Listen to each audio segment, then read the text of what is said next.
In today's episode, we will hear from Matt, a transformational men's coach who helps men become disciplined, find purpose, and restore their marriages.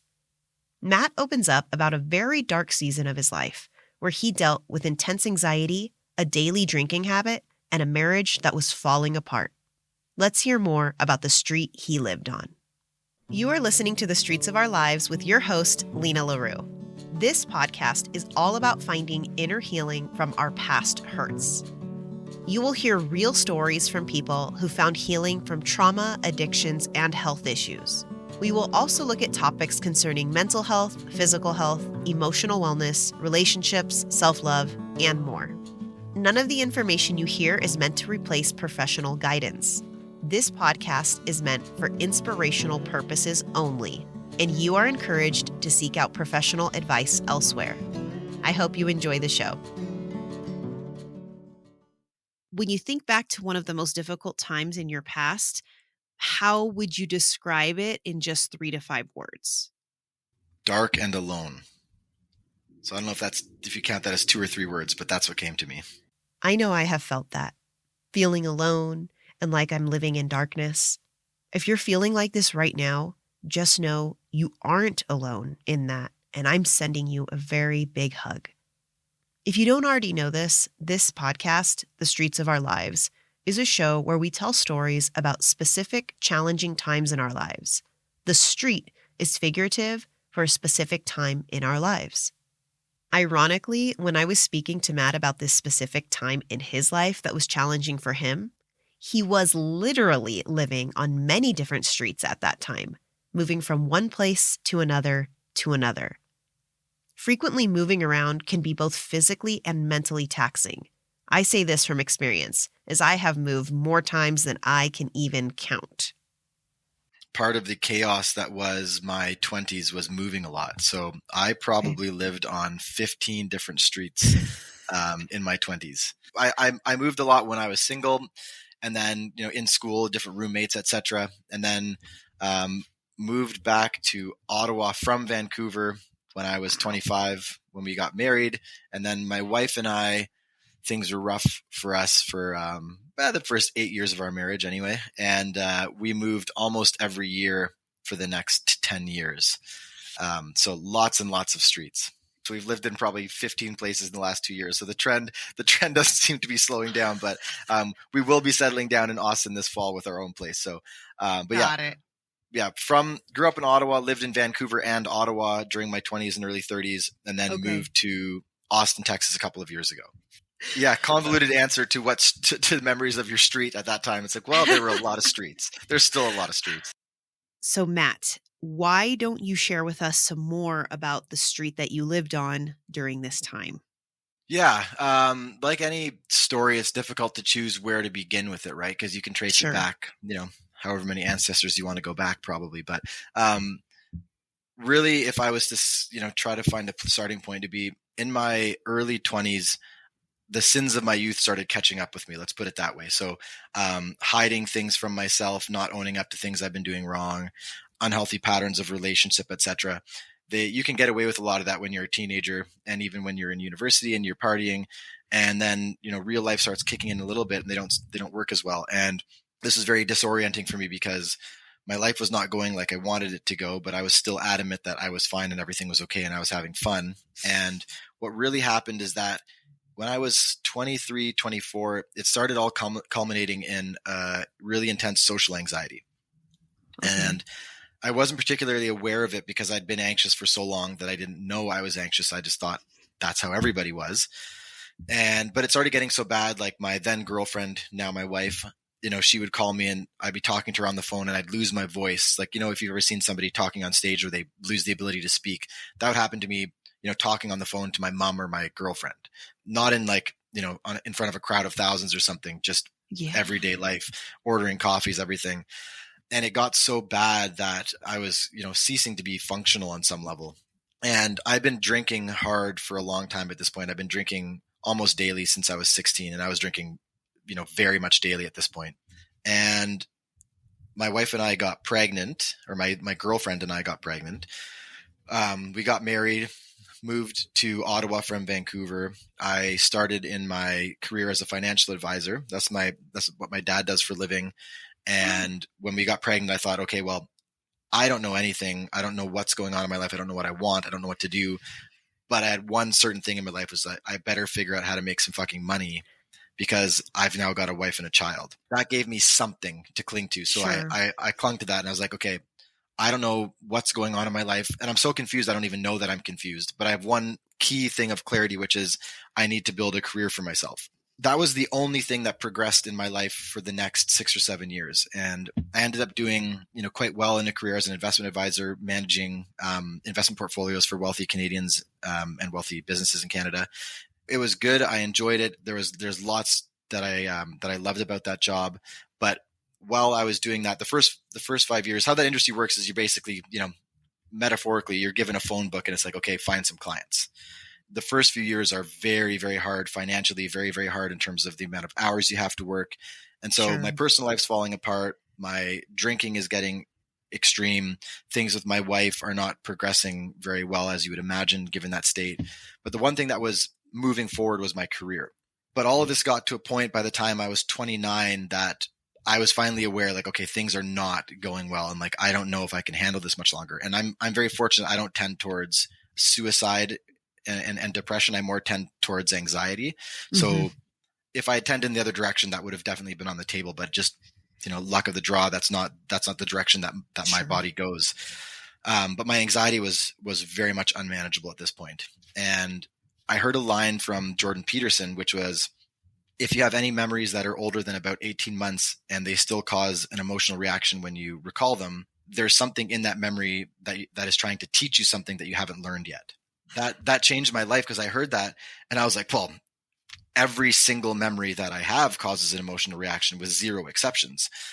And I made a commitment to myself because I respected him and his message so much that I was going to lean into that idea. And at the time, in addition to drinking a lot, I was taking edible marijuana to fall asleep at night because I lifelong insomniac, never able to sleep, never able to fall asleep specifically, which is part of why I drank.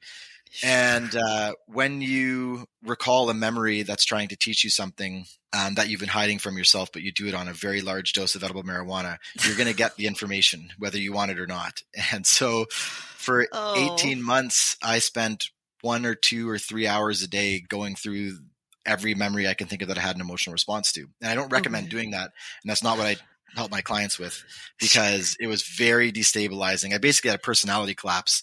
Because by the end of that, I'd gone through those memories and there was really nothing left of me that I hadn't analyzed. But that also meant there was nothing left of me because what I learned when I was going through these memories was that I had never been present in any of them. I was playing a part in my own life. So the anxiety started to get better at this point, but I had removed everything that I had used to survive up until that point, but I hadn't replaced it with anything. So I'd removed a lot of the unhealthy mental patterns, but there's nothing positive to replace it with. So I was in a little bit less emotional pain, but completely lost. Matt sure did go through a lot in his 20s. In such a short time, he dealt with anxiety that would cause him to lose his voice. He was drinking alcohol daily since he was 16. His personal life was falling apart. Then he cut out the unhealthy habits of his and analyzed his past, but then found himself lost. While this sounds quite sad and almost depressing, I want you to know this is just a brief summary of this difficult time in his life. I also want you to know that this story does not end in darkness and loneliness.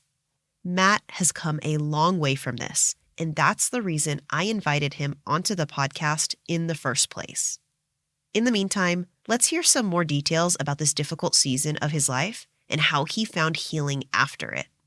So yeah, there's much better ways to do it than the way I did it, but the way I did it was very, very thorough, and it allowed me to then begin the process of rebuilding. The process of rebuilding was very, very messy. My marriage was falling apart at this time. Oh, surprise. I was always a present father to some degree, not maybe present, but I was always very committed as a father, but I was not capable of a deep emotional connection, of presence. I wasn't, the way I conducted myself as a man and a husband wasn't in a way that created an emotional environment of safety and stability in the family household. I wasn't contributing to the necessary daily tasks to live because for me to keep the business going, which was, again, the one thing I knew had to happen, I couldn't handle anything else at the same time. So my wife had to pick up a lot of slack, not just in like, simple things like doing the dishes or whatever, but like the basics of getting through life. I was not helping her. I was more like an extra child she had to take care of to some degree. And I would drink and I would make a mess. And, she was left doing all of the things that are necessary for a household to run and a family to survive. And so I was not a good husband, and I wasn't Sure. a bad husband. I wasn't running around and cheating or anything like that. But I had issues with anger, and I was a very resentful person. I was very bitter, very demeaning. And she stuck that out with me for a really, really long time. And she has her own, her own issues, obviously, and her own traumas that, allowed her to cope with being with somebody like me. Sure. But after a while of that, she was like, I can't do this anymore. And she wasn't talking about divorce or separation. She's like, I just can't do this. Like, we have to change our lives. I can't live here. I'm alone. I don't have support. I need to go somewhere where like I'm not alone anymore. And for her, that was Vancouver, because that's where she's from. Her family's from. So we, after finally struggling financially for all these years and succeeding, we ended up giving up half of my business in Ottawa, moving to Vancouver, and rebuilding the same thing. So luckily, the second time I was able to rebuild it much more quickly, because I was starting to get myself together on a personal level at this point to some degree. In this next part, Matt and I talked about how things don't automatically get better when one starts their inner healing journey. Because you said you were starting to kind of get stuff together around 29, you said? Yeah, 29 is when I first embarked on the journey, and then kind of everything got worse for like a year as I kind of realized how big the problem was. When you're digging into the darkness of your own heart and your own past and your life, things don't get brighter. Things get a lot darker. But that's the only way to get to the light, is to go through that, right? And I was coming out of it the other side to some degree by the time we got to Vancouver. So I was a lot more confident. Anxiety was a much more manageable issue. At the time, I thought I was wildly confident, because compared to how I was before, it was so much better. But looking back now, it was really just the beginnings of confidence, or more just the absence of like, utter existential fear all the time. Yeah. So I rebuilt my business in Vancouver to surpass my Ottawa business in about 18 months, which was awesome. So again, the career started going really, really well. But we got to a place where the marriage just was not doing well. And eventually it ended up in, okay, like, let's take some time apart. And that was really the darkest time in my life, because I was like, man, I started to fix some things. I started to get better. Like, I was fixing my personal stuff, and then I'm losing my wife. And at this point we had 2 kids. I'm like, I'm losing, what the only thing that matters to me, the only thing that like nothing else matters besides this. It was a very rocky road, but I did some internal work. I finally figured out why she was so unhappy, because I just didn't get it. That's a male-female thing, right? She'd told me a million times, but not in the language that I spoke. And I kind of figured that out, like, oh, like she was right, just she wasn't right in a way that I could have understood at the time. And when I did that, we ended up getting back together. It was rocky for a while, almost ended in a final divorce. But then within literally a few weeks of like us deciding, okay, like this is it, and we're not going to try to get back together, everything shifted. I got a new layer of clarity on the relationship. And then in the years since then, our marriage has been spectacular. I've since put myself back together during that time in a way that enabled me to save the marriage. Yeah, my life is like radically different now, and radically fulfilling and happy and meaningful and calm and beautiful. There's my long-winded answer to a short question. Matt went from being in the darkest time of his life while he was separated to experiencing this major shift and then enjoying a fulfilling, beautiful, and calm marriage. When I heard him say those words, I found myself smiling with such happiness for him and his family, and also felt such hope for struggling marriages out there. I know what you were thinking, because I was thinking it also. What was this new clarity he found that changed the whole trajectory of the marriage? I couldn't let Matt drop that information on me and then ignore it.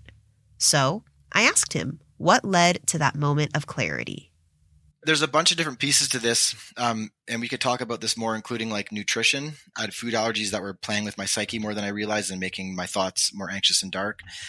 There were personal habits, and at the time we were separated, I was still drinking. I was just my drinking was much less out of control than before, but it was still present. But I had a single moment of clarity, and this was, we'd been apart for maybe 4 months, so living in separate places in Vancouver. And so she had the kids for a week, I have the kids for a week. It was very, very, very amicable. There was no fighting over, support or anything like that. We were good. very much there for each other, because we were both like, sad that it just couldn't work and that we just couldn't stop fighting. This is not how we wanted it to end. We just were like, we can't, there's nothing we can do at this point. Like, it's not happening. And so it felt very much, very final, very hopeless. But I was at this place where I didn't know if I wanted to get back together, because I knew I loved her. I knew I wanted my family to be together, but also I knew it wasn't working and it wasn't good. And I saw no way out of that. So I was like, do I want to just create this, toxic household forever, this toxic relationship forever? And so I was very torn. Like, I know I want my family to be together, and I know I love her, but I also know with just as much confidence that this doesn't work. The two of us are not compatible. And I was very confident that the two of us simply aren't compatible. So I was very torn.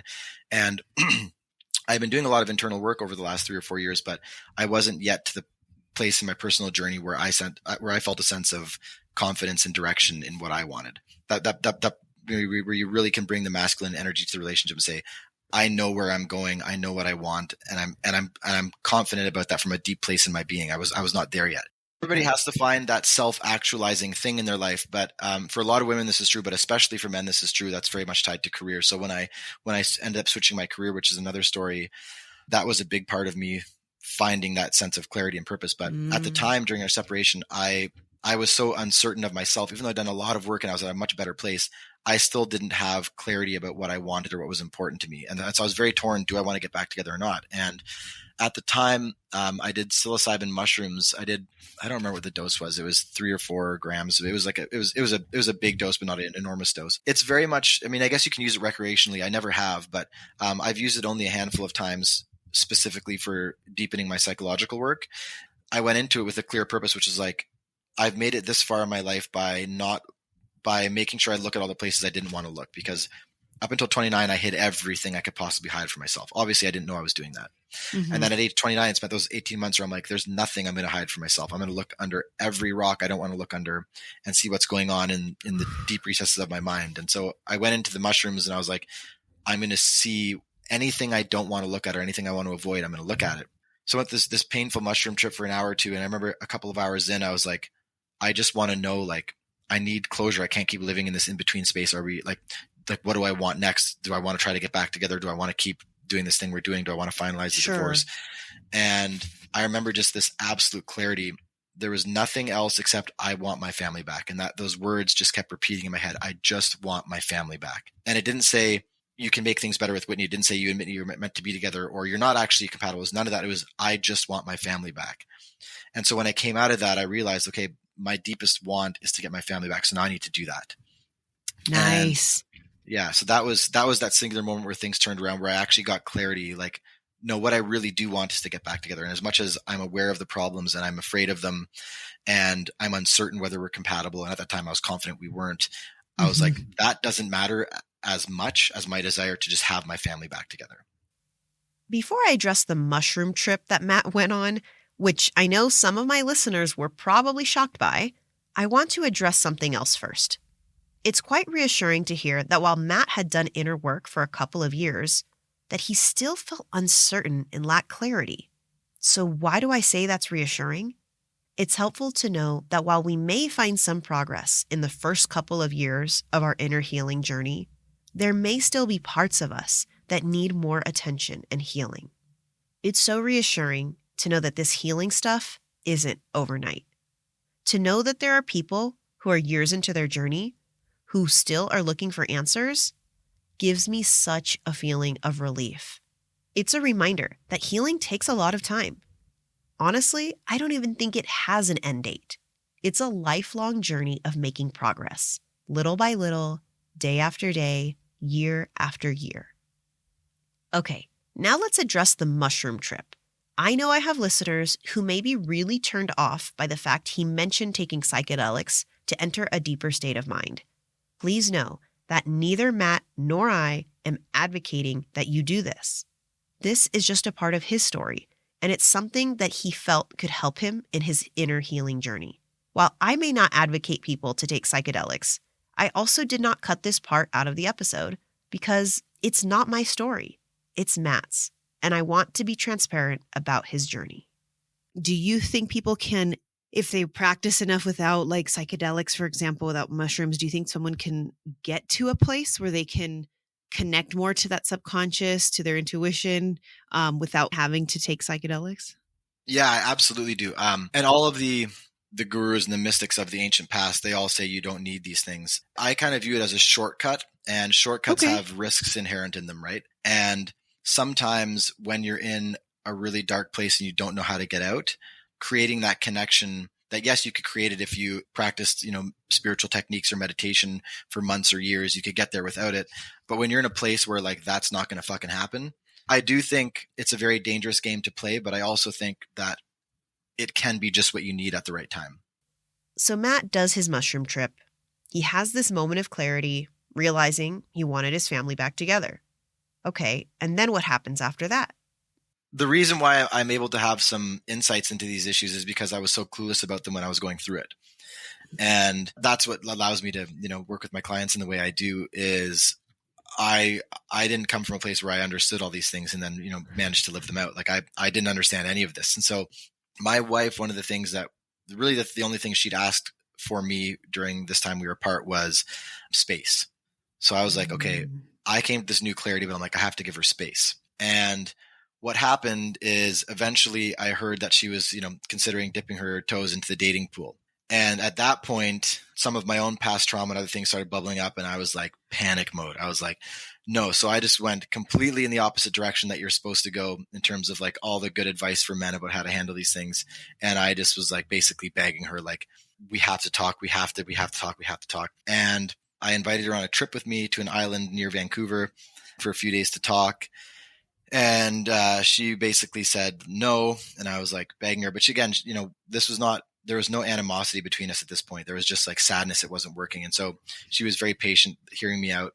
And eventually my very close friend, who's a very convincing person, he ended up calling her, and she was like, oh, well, if he's calling me to like ask on Matt's behalf, for some reason it made her realize like, okay, this is much more serious, and I thought I should probably do this. And he's also just a very convincing person. Yeah. So he literally convinced her. And so because of that phone conversation, she's like, okay, fine. Like I'll do this, but like, don't have expectations. This is just for us to talk. I was, again, I was not in a good place. I was very emotionally broken at the time. I was still drinking. My drinking again wasn't like it was before, but I hadn't cut it out. We went on this trip. I was not the man I'm supposed to be by any means, but she saw in me that I finally got why things weren't working before.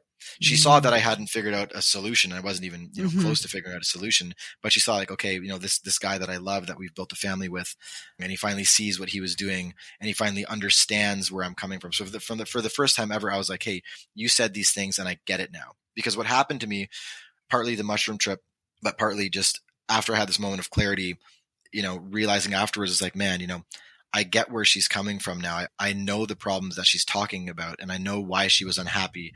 And I know when she was saying this over and over and over again, I understood what she actually meant finally. And I had this deep, deep, deep pain, which was like, man, I finally get it. And I'll never be able to treat her the way she's supposed to be treated from that place of understanding. Like somebody else is going to do that. And I'm going to have to look back for the rest of my life and be like, I had this beautiful woman. I never recognized her for what she was. I never recognized her for the beautiful, capable, intelligent, amazing person she is. And I'll never get to show her that I get that now. And from this place of understanding that, I'll have to watch somebody else treat her that way. And I'll have to watch somebody else give her that confidence and make her feel loved and make her feel special and make her feel seen. And I'll never be able to do that. And that was the pain that I carried into that weekend we had together. And I think when she saw that pain and she knew I meant it, and she saw like, okay, he actually gets it this time. She's like, I owe it to my kids, even if not from personal desire, but I owe it to my kids to give this another chance. And so in her infinite graciousness, she did. And it went okay for 6 months. It started deteriorating again after about 6 months. And then after a year, we kind of were like, okay, we really did give it a shot, but it's not going to happen. When we made that final decision, like, okay, it's not going to happen, some things happened with our family members that was not good, which I won't get into just for their sake. But when that happened, we ended up kind of clinging to each other to support each other emotionally because of our family's reaction. And that brought us back together in the funniest way. And we're like, well, she's like, I'm not going to abandon you in this. She realized in that moment, she's like, it doesn't really matter. I'm so committed to your emotional well-being that we're just going to find a way to make this work. Even though we just decided in the last 24 hours, like it's not going to work and we're not going to try. And then that all turned around. And so she had her own turnaround moment, right? Which is like, he's hurting, he's alone, he doesn't know how to handle this, but he really wants to. And so that was her kind of pivot moment where she turned around. She's like, okay, we're going to make this work. And then since then, we've built an absolutely spectacular, beautiful marriage. I didn't just get to where I wanted to go in marriage. I got to a place I didn't know you could get to in a marriage. So no matter how dark it gets, and then it gets darker again from there, and then there's a final darkness that comes after all of that. If you can last another 24 hours, there might be this incredible light that's waiting there. I'm starting to cry. Thanks, Matt. Oh, good. That's like so inspirational. Oh, that's nice. Thank you. Yes. I was serious when I told Matt that I started crying when he said that. It may feel like things are dark in your marriage and they just keep getting darker and darker. But if you can just possibly keep on pushing forward, there's a light that may be waiting there at the end of the tunnel. For all of us married couples out there who find themselves feeling doubt or despair at times, there is a possibility that we can experience something so amazing that we didn't even know could exist. Thank you so much, Matt, for that wonderful encouragement. I know I needed it. You had mentioned, and I know you're not going to get into the details, but something happened, something difficult obviously happened in your family. Isn't it crazy how something can happen? Family member gets hurt, sick, injured, whatever. And it sucks, but it's like, it was like the timing was right in a way, that because it kind of was a domino effect that led to something else. In the moment, it seems like, why is this happening? And then later you can like look back and say, wow, that was like just the timing of that was just absolutely perfect. If it had not happened and it had not happened then, and it had not happened with her to witness it, we would not be together.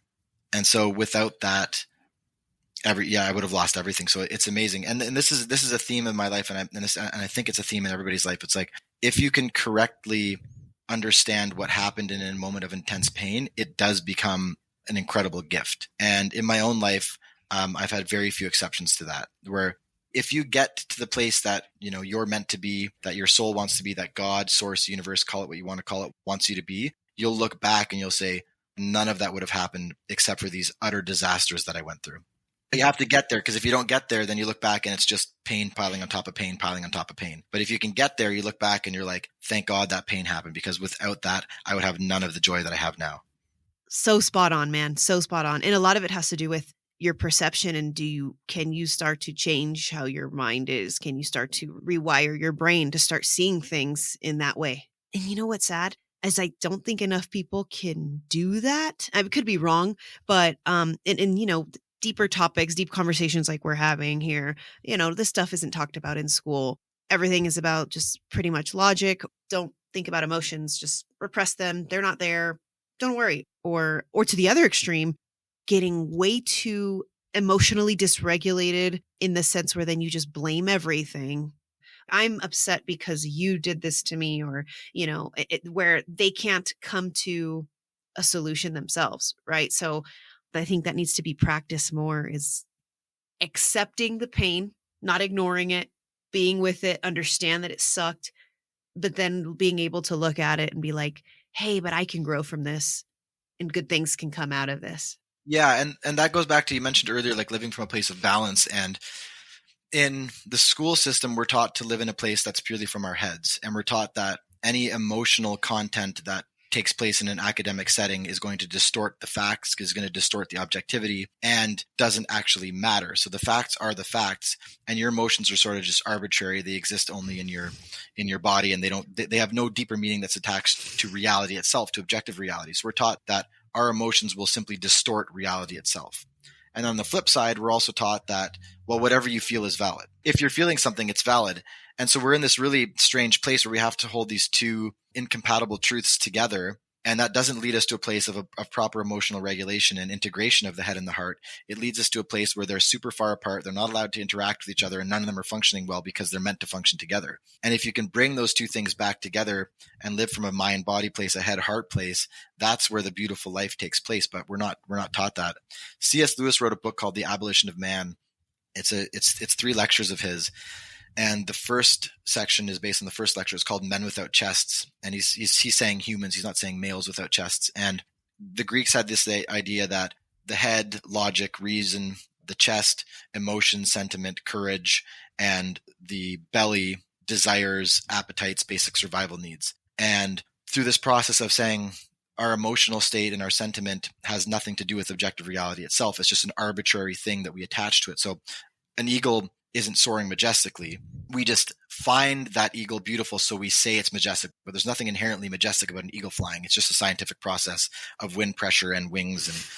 And so we create these men without chests. And what you have to do is what the Greeks recommended, which is your head rules the belly through the chest. So you have this understanding of reason and rationality, and you use that to direct your lower desires so that you're not overtaken by them. But the only way you can do that is if you have emotional content that's attached to these ideas. If you have the power of your emotion that can consciously directed in a meaningful way. And we don't teach that anymore. We don't teach the integration of the head, the belly, and the chest. We just teach that they're these separate things that, never the two shall meet. That at least partially explains why we're all falling apart right now. Whew. Matt and I were on a roll there. First, talking about how we can find gratitude in the painful, difficult memories of our lives, to then discussing the importance of emotional regulation and recognizing the importance of the mind-body connection and creating a harmony between the two. I absolutely believe that if we truly want to make progress in our inner healing journey, we gotta learn how to become better at emotional regulation and learning how to feel our emotions in a way that is productive and empowering. Speaking of making progress in one's healing journey, I wanted to know more details about the changes Matt and his wife Whitney made in order to get to this amazing place that they are now. So, once you guys finally got back together and now things are great, what kind of stuff did you guys do? What kind of things did you do on an individual level? And what did you guys do as a team to get to where you're at now? I'm sure listeners would be interested. Really what I did is I didn't do the things I did before.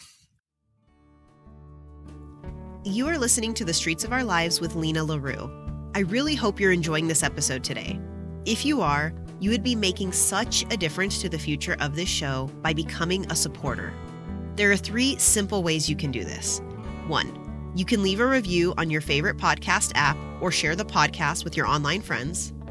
2, you can leave a small donation as small as just $5. Or 3, you can purchase an item from my shop that will help you along your healing journey. I currently have a collection of journals that are perfect for those looking to make progress in their daily lives.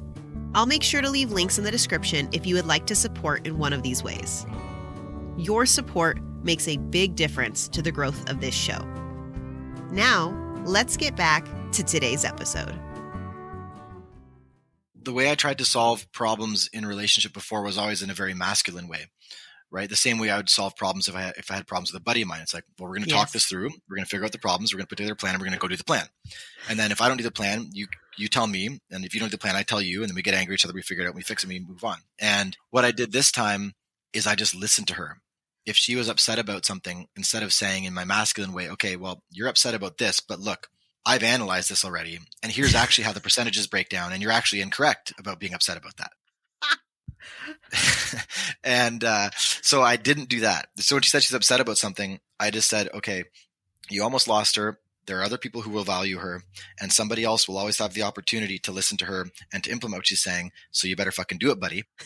And so I'd say, okay. And then I work through it, and then I would do the things. And what I found is in the last 2 years, we've had a handful of conversations like, hey, Whitney, here's my expectations. And you're not meeting them. How can we get there? But other than that, I haven't told her to do things or asked her to do things, because when I fill her needs and I make her feel like she's safe and seen, she just does all the things. And nobody ever told me that that's how women worked. So I thought it was like men. It's like, if you want to do something, you have to get educated about it. You have to figure it out. You have to practice different strategies. You have to get 10 opinions, and you have to figure out which one works for you and then go implement it. But Whitney has this incredible ability. When she's in a good place, she does all the things that I would need to read books to figure out how to do. And I asked her to explain, well, how did you know to do that? She goes, I just knew. I'm like, yeah, but what did I say or what happened? I'm trying to rationally figure out but how did you figure out that thing to do? She's like, I don't know. I just could tell that's what you needed. And I never understood that she can just have this magical ability to just get things and see things and understand things. And if she's in a safe and secure place where she feels like she's understood by me and I care about her and I get her, she just naturally does all the things that I would ask her to do So I've done less in terms of working on stuff in our marriage, and I've done a lot more in terms of just trying to figure out, okay, what does she need to be in a good place? Because when she's in a good place, everything kind of happens like better than I would ask her to make it happen in the first place. You know, all of our crazy uncles have these stupid little sayings that we ignore growing up, and then they end up being true later in life. And one of them was like, happy wife, happy life, right? And I always heard that, and I thought it was silly. I'm like, yeah, I get it. If your wife's happy, you're happy because she's not whining at you and whatever. Sure. But if you go a little bit deeper on that expression, what it means is like, if your wife is happy, like literally your life will just be amazing, because at least with my wife, when she's in a good place, when her cup is overflowing, her ability to share what's overflowing with the people around her is magical. It's absolutely magical. It's something that like I could not have understood was even possible. And so now my focus is on making sure that her cup is full. I often have no idea why the things that she needs from me are the things she needs from me. I'm figuring it out over time.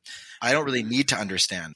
If it works and it's like, okay, I don't know why like me getting you that bottle of water changed everything, but like I'm happy to get you that bottle of water. I don't know. Like, you know, It's the little things for us, honestly. It's like the little tiny things, I think, that I'm realizing for us women that means so much. It's like, wow, like you really care. You know, it's, I don't know. I feel like I've noticed this with more women. The big old extravagant stuff can backfire, I think.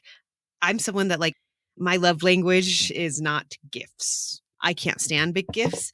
To me, it feels fake. It's like, okay, you bought this thing, like, so now I owe you. I owe you. Exactly. That's one of those things. Yeah. Or it's like, okay, like you didn't put your heart in it. Like it doesn't show that I'm special to you. Like for me, I would rather the person go and buy a 50-cent card that like has a really deep message and then they write something really sweet and like meaningful. That's so much better than some expensive freaking thing. And I think it's the thing with like our husbands. It's like it's the little details more so than the big stuff.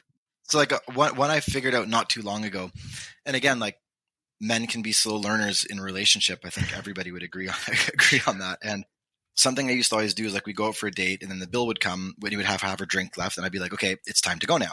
Bill's paid. That means for me, like this activity is now closed and we move on to the next thing. This is a linear thing. And I also like in my immaturity, I thought on some level like, okay, I'm taking masculine leadership. I'm like, okay, now we're going to move on to the next thing. We're ending the date. Like the bill has been paid. But she would just roll her eyes and go along with it, whatever. And she used to complain about it all the time, but you know, she picks her battles now. She doesn't complain about everything. But we listened to a book, Understanding Women by Alison Armstrong, which every man on earth absolutely has to listen to. Okay. It's an audiobook. One of the things she said is like deadlines take women out of their feminine, because the feminine likes to be and to just, you know, to putter and to enjoy the experience, not to be results oriented, which testosterone is very results oriented. And so I was like, okay, I'm going to not do that. My idea of a date is like, you know, we went out to this restaurant that I knew you wanted to go to and it was expensive and beautiful. We had this wonderful time. And then we get home and you're tired and you're bitter. And like, I was expecting amazing sex. And instead we get home and like pants go on and like the TV goes on and you fall asleep. And I'm like, man, like I did all this, like what the hell, you know, I'm not trying to be transactional, but I thought like, isn't this how it's supposed to work? But it turns out if I don't tell her to finish her drink and I just sit there for an impossibly long period of time while she finishes the last half of her glass of wine, and then afterwards I say, hey, why don't we go there and get another drink?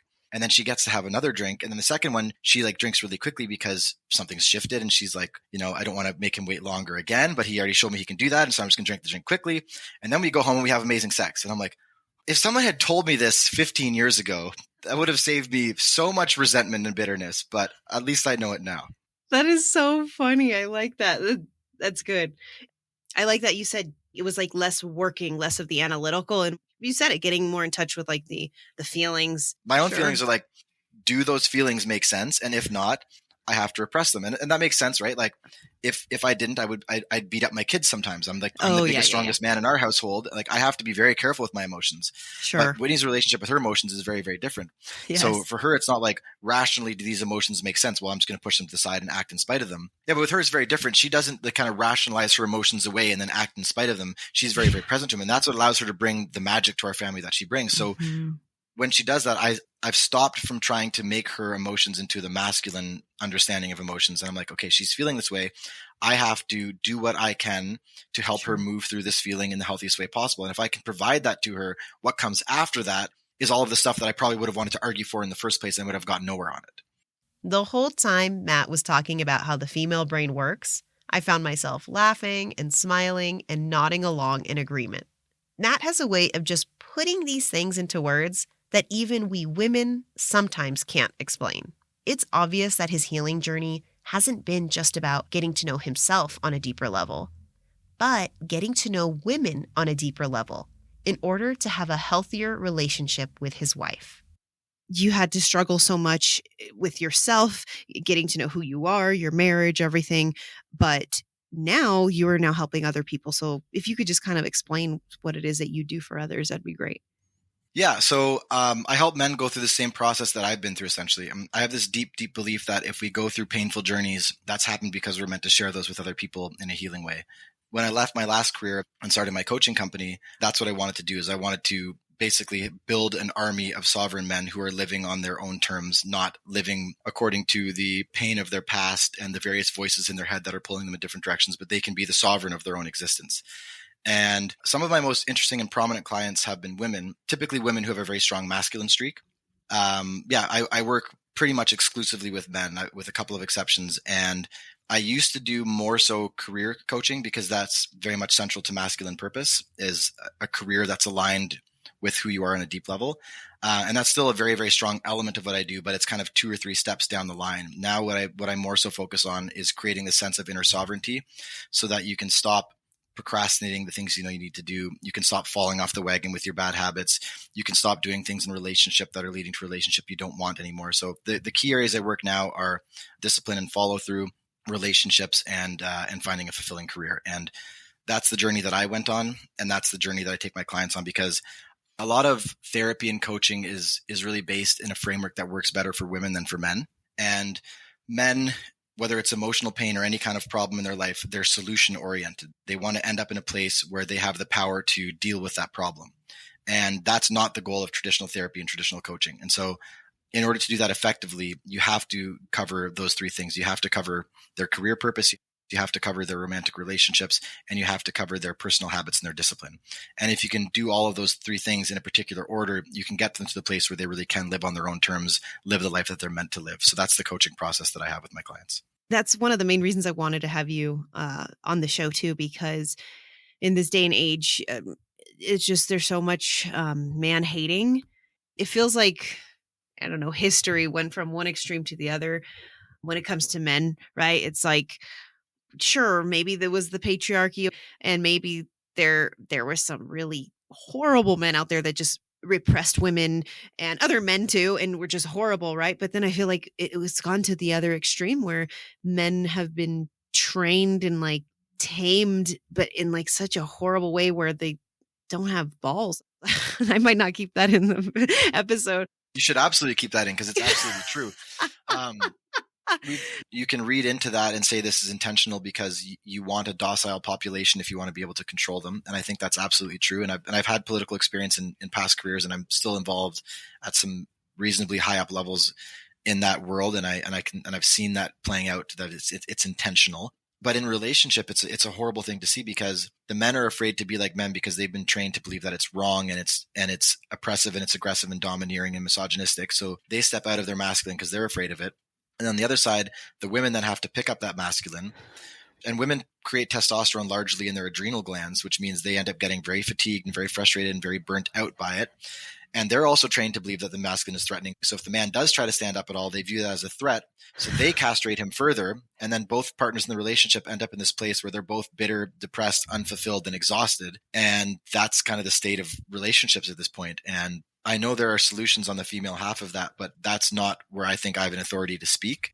I can speak to the male half of that. So any man that I can take and save him from that and teach him how to be a healthy man in relationship, to allow his woman to flourish and to step into her feminine, it's really, really rewarding and important work, which I absolutely love doing. So I understand that I may have some listeners who might not agree with what Matt and I are talking about here. And honestly, about 10 years ago, I was more feminist in my thinking. And anytime topics about masculine or feminine would come up, I would get annoyed or frustrated and did not want to keep listening. However, after doing reading and research about how the male brain and body work in comparison to the female, I have realized that these are factors that play a huge role in the lives of people who are healing from trauma. It's another reason I wanted to invite Matt to the podcast. because I think more people need to become aware of the differences in feminine and masculine energies in order to find harmony with themselves to better understand their innate needs and wants. Everything you said is so true because it ends up hurting both. When we're too much in our masculine, the man too much, in feminine. And we both end up miserable and we both end up resenting each other, but we end up hurting ourselves and the other person at the same time. It's a freaking mess. You see it play out. And I'm sure, you and all of the listeners and definitely me, like we think of that one couple we know where like, or that past relationship where we had where that was true. And you can see how it's unhealthy. But I think when, again, you have no chest and you've been trained that it's, these are just ideas, that biology has nothing to do with it. Our historical relationship to each other has nothing to do with it. You just design your relationship from scratch based on, the principles of the last 30 years of academic feminism. That's the way to do things. And it doesn't work. And again, I'm not sure the proper advice to give to the female half of that relationship to bring out the masculine. Obviously I have some ideas, but I really view my mission as creating men who can act from a place of inner sovereignty, of emotional sovereignty, and heal it that way. And there's a lot of women that I know personally who are working in the women's space doing this, and they're doing incredible work. And, if you look at whether it's Snow White or Beauty and the Beast or The Princess and the Frog, these stories are thousands of years old. And it's this process of like women turning these frogs or these beasts into princes. And so the feminine can do it as well. I'm so encouraged to see that from both sides. There's people stepping into the traditional role of the local priest or the shaman, which is how I view modern coaches, and saying like, hey, this is the eternal way that people relate to each other. And here's how to express that on your own individual terms and in your own individual relationship. I have such a respect for Matt because he comes from a perspective of balance. While he is a coach for men, supporting them in their self-development and relationships, he recognizes the work of female coaches who are helping women make lasting changes in themselves and their relationships. The point isn't to play the blame game and say one person in the relationship has the responsibility to change. The point is that each person in the relationship can recognize their role and then make the effort to understand and work with the other one. There's something else that Matt shared that I found so interesting. He compared modern coaches to local priests or shamans of the past. And that's one of the reasons why he takes his job as a coach so seriously. Yeah, that's really how I see it. I think there's this enormous vacuum culturally because we used to have cultural institutions, we used to have religions, we used to have the local norms of the small town you grew up in, the local priest, the local shaman who are like, we're going to teach you the wisdom of the past so that you can figure out how to live now. In the post-scientific modern world, we're like, we don't need that. It's a scientific process. All we need is head. We don't need heart. Just figure it out. Read the papers, read the surveys. This is what you do. And everything is falling apart. And so I see the rise of coaches as like filling that space that used to be filled by, the local wise woman, the local wise man, which we don't have anymore. So yeah, I love doing it. It's absolutely my life's mission. And then, we didn't get into this much, but that's also part of how I'm able to show up as a husband and a father now, is like, I'm living out my purpose. And when you're doing that, rather than just having a job, you can show up in a much more full way for your family. No, I love that. And it makes so much sense if the man doesn't have that deeper purpose just for himself. If you have a sheepdog with a flock of sheep, that thing's going to be on its mission, working all day, doing its thing. It's not going to get home at the end of the day and dig holes in the yard.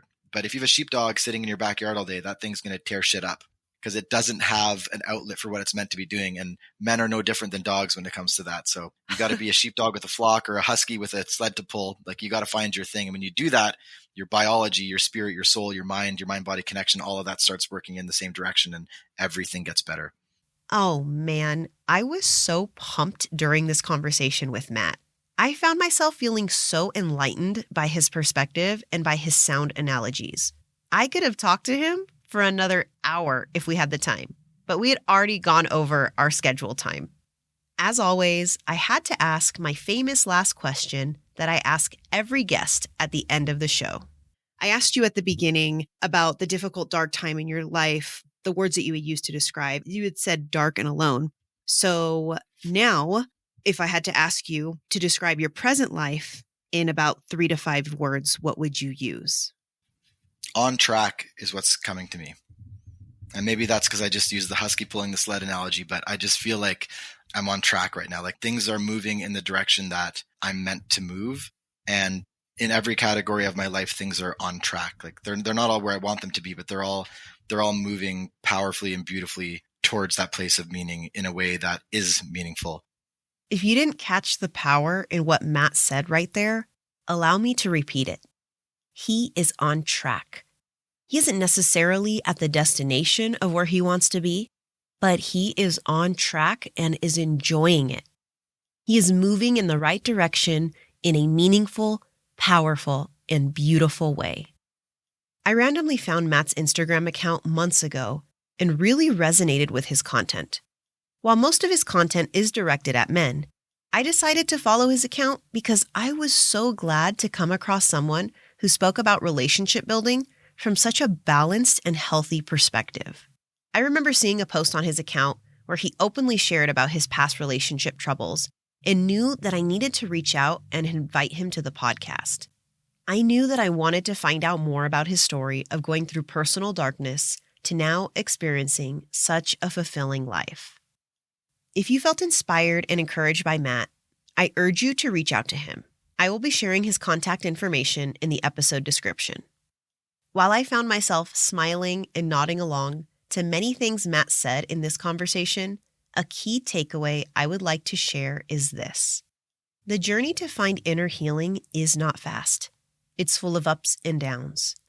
It's not just about healing our own wounds from the past, but it's about recognizing how we affect others along the way. It's like Matt said earlier on in our conversation.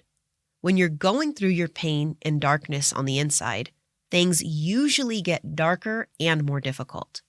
We may find some progress in certain areas of our lives, but then find ourselves still lacking or feeling empty in others. We might get so frustrated at ourselves or at those we love during the process and find ourselves in some difficult, painful situations. Even so, we can't give up. We have to remain on track, going through the dark tunnel that seems like it may never end, because eventually there will be a light at the end of it, and we will find ourselves not only getting closer to our destination, but experiencing joy along the way. My question to you is this. Are you willing to stay on track, even if at times it feels like it's dark and getting darker and darker? This is Lena LaRue. I'll see you on the streets. You just listened to an episode of The Streets of Our Lives. This is Lena LaRue, the host and producer. I hope that you were encouraged and inspired by this episode. If you were, please help others find the podcast by subscribing, sharing, or leaving a rating on the show. Please feel free to reach out to me with any comments, questions, or suggestions for upcoming episodes. If you'd like to monetarily support the show, you can find a link to make a donation in the description of the episode. Thank you so much for your support. See you next time.